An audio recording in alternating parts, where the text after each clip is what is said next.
Ήρθε η ώρα να συνδεθούμε με το Χρήστο Κουπελίδη. Χρήστο, καλημέρα, τι κάνεις? Καλημέρα, Χρήστο. Καλημέρα σε σένα, στους ακροατές μας. Να έχουμε μια όμορφη ημέρα. Πέμπτη. Η Πέμπτη. Σήμερα Τι είναι... καιρό έχετε εκεί? Σήμερα είναι καλός. Εχθές όλη την ημέρα έβρεχε, σήμερα είναι πλημμύρες, μια υγρασία. Είδα κάτι βίντεο εκεί ανησυχητικά. Είχε πλημμύρες. Ανησυχητικά, ναι. Είχαμε και 2 νεκρούς.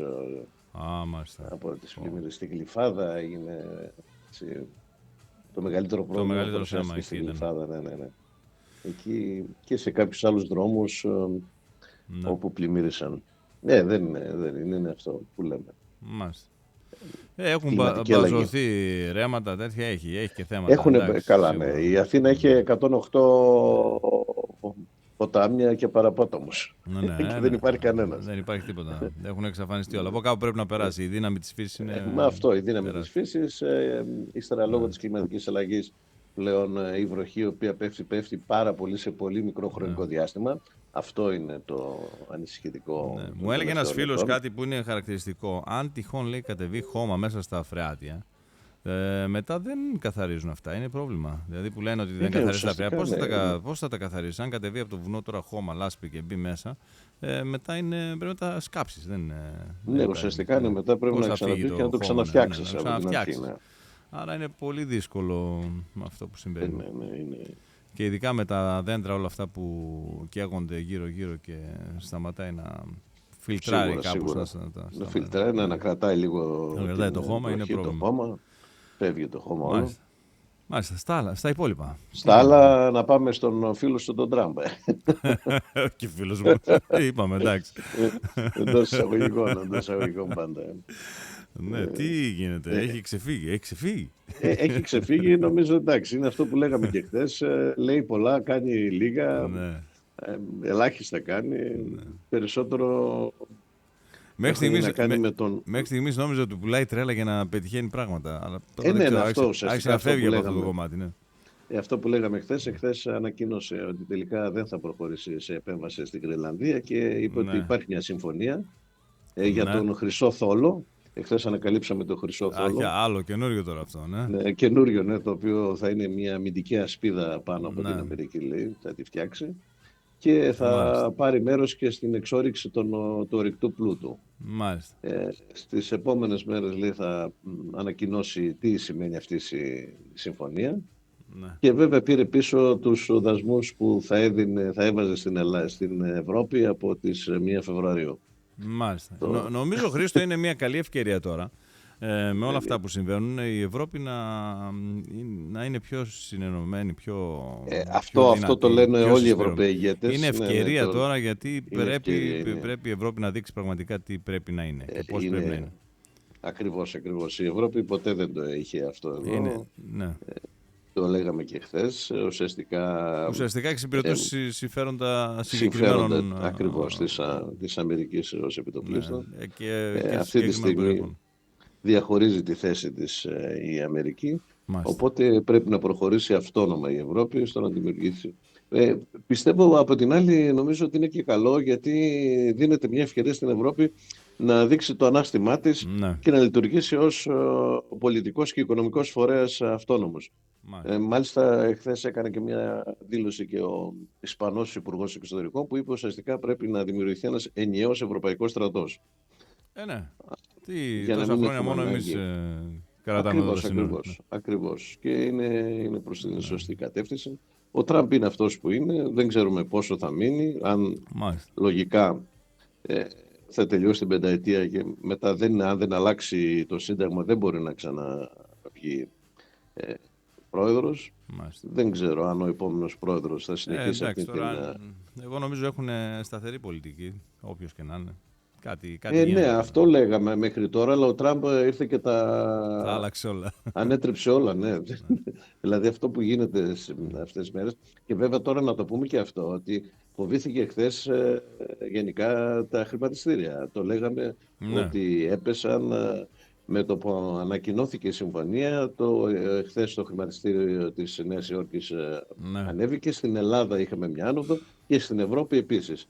Δηλαδή δεν είναι μόνο, λέει πράγματα, αλλά τελικά φοβάται τις αγορές, γιατί οι αγορές στο τέλος της ημέρας είναι αυτές που ανεβάζουν και κατεβάζουν κυβερνήσεις.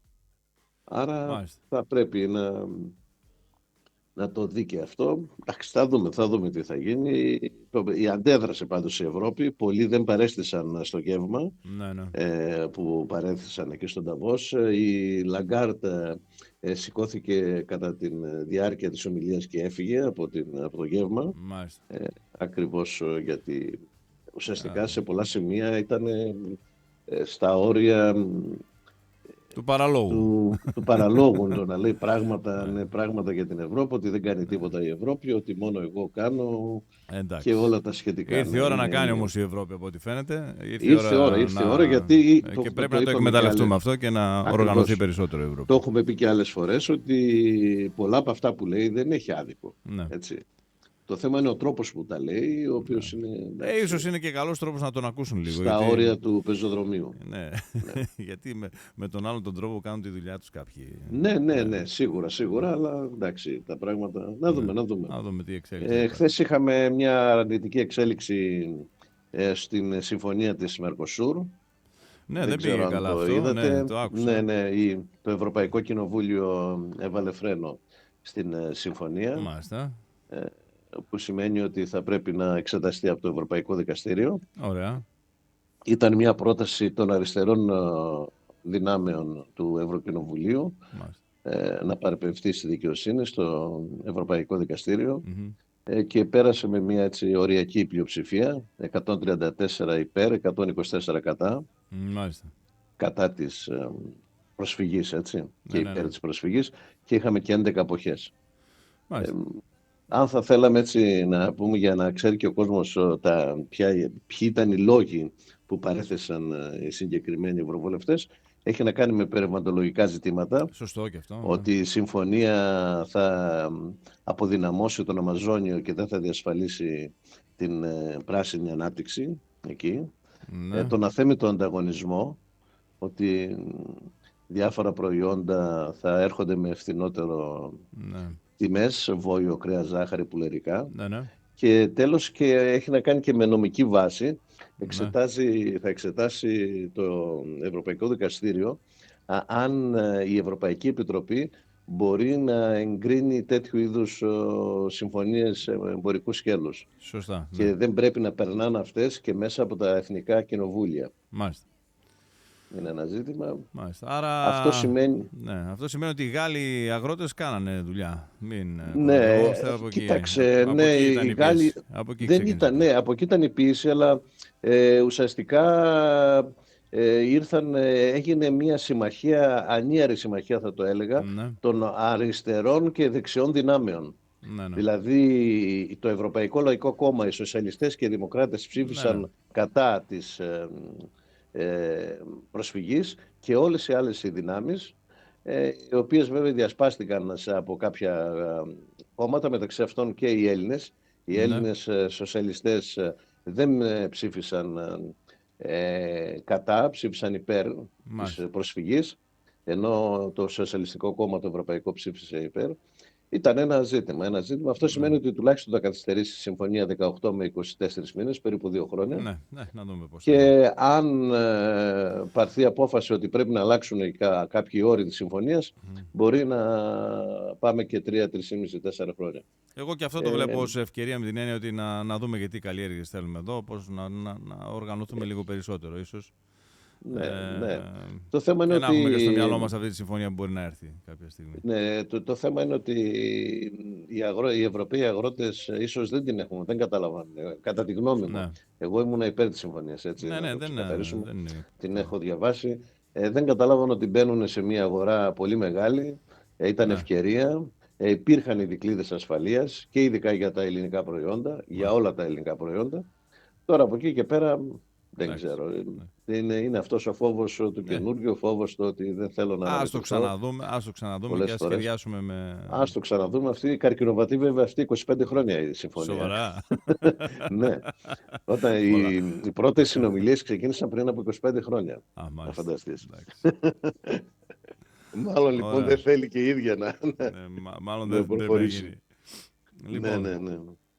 Αυτά τα νέα. Κάτι άλλο δεν έχουμε. Στο πολιτικό σκηνικό είναι τα ίδια πράγματα.